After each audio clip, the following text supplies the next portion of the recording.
And now we are getting you those live visuals. Prime Minister Narendra Modi and his Israeli counterpart Benjamin Netanyahu there. The two leaders will be delivering a joint statement to the press. It is the first day of Prime Minister Narendra Modi's tour of Israel. A historic visit in many ways, which began with an outstanding welcome. It's the first by an Indian Prime Minister since the State of Israel was formed, and it's groundbreaking in many ways.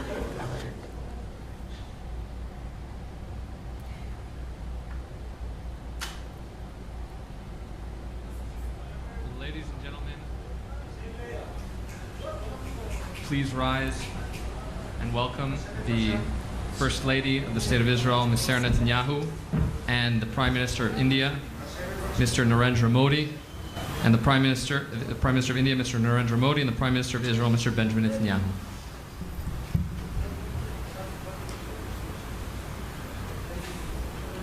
Thank you. Welcome to Jerusalem, my friend, Prime Minister of India, Narendra Modi.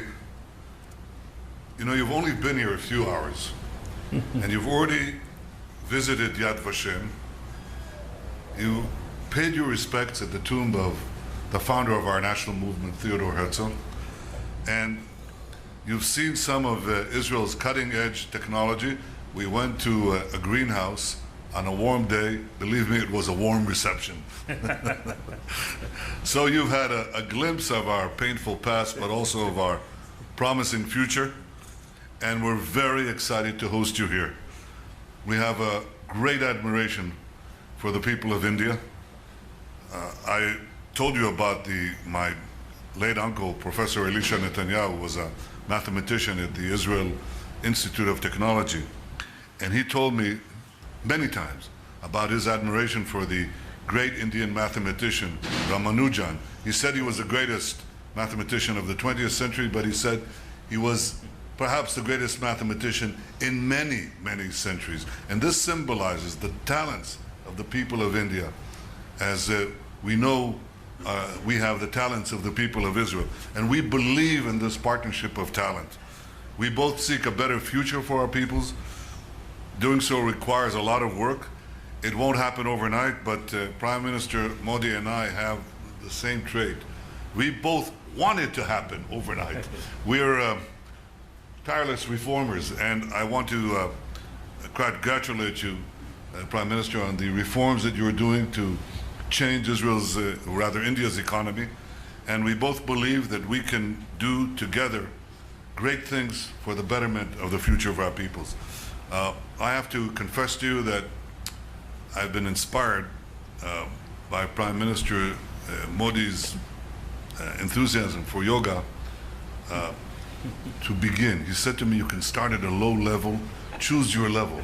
So I'm starting at a low level, and here's what we're going to do. When I do a relaxing Talasana pose, and in the morning, I'll turn my head to the right. India is the first democracy that I'll see.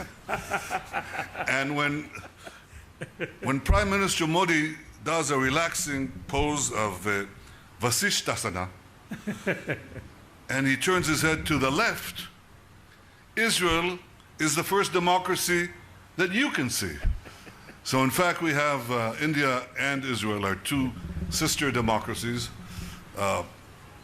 In fact, together we account for about 20% of the world's population. But although we are unequal in size, we're equal in spirit. We believe we can accomplish great things. We have accomplished great things. And we have many, many more opportunities to seize together in the future. But I have to say that we also face common challenges. And the first of it is to defeat the forces of terror that rampage through the world and threaten both our countries. So we must stand together in this battle, much as we work together to perfect the future. Prime Minister, we share a bond of democracy and creativity, a deep respect for the past, a boundless optimism for the future. And it's in this spirit, my friend Narendra, in this spirit of close cooperation and deepest friendship, that I welcome you here to our home in Jerusalem. Welcome, friend. Thank you.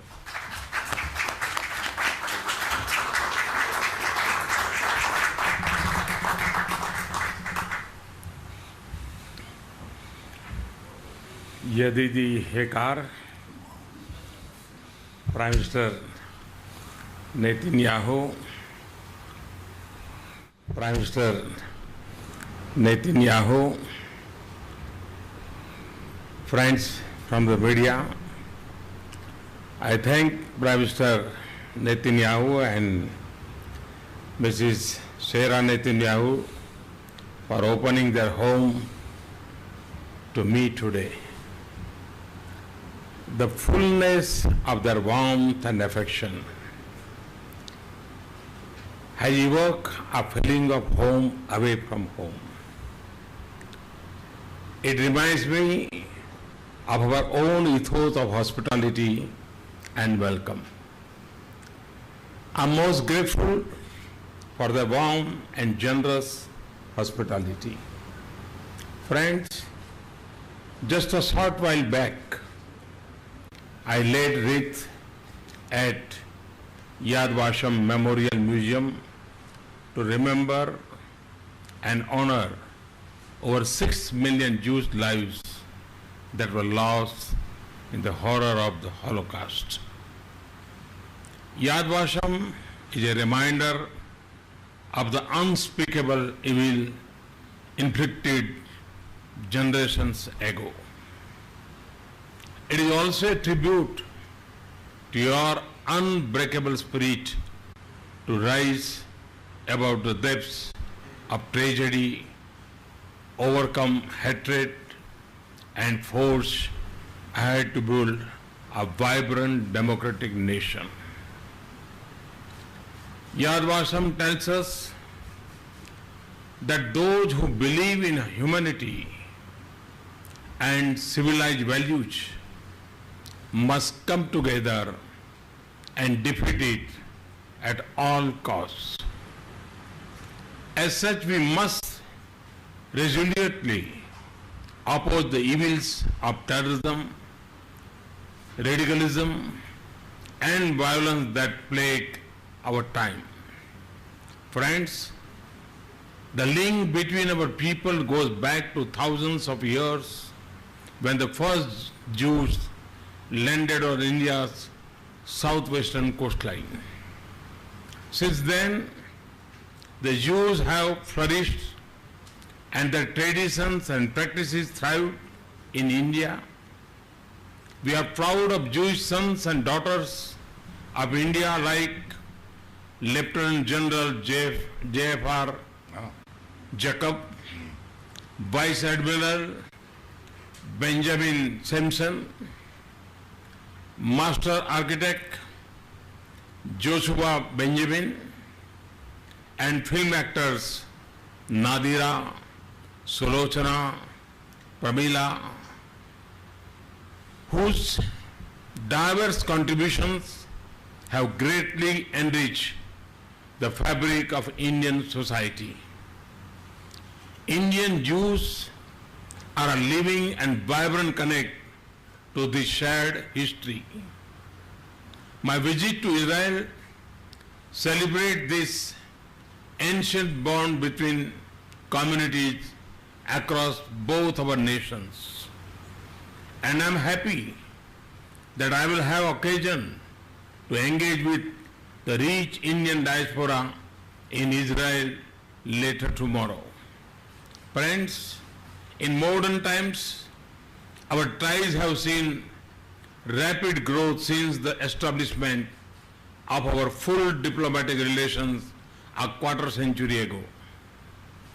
Common objectives of economic prosperity, strong technology and innovation ties, and the need to secure our society define the space for convergent action between us. Over coming decades, we want to frame a relationship that transforms the landscape of our economic engagement. India is the world's fastest growing large economy. Our focus on using technology and innovation to meet our development priorities provides productive scope to expand our academic, scientific and research and business links. We also want to put in place a robust security partnership to respond to shared threats to our peace, stability and prosperity. I will work with Prime Minister Netanyahu to craft and build a clear action agenda to realize these objectives.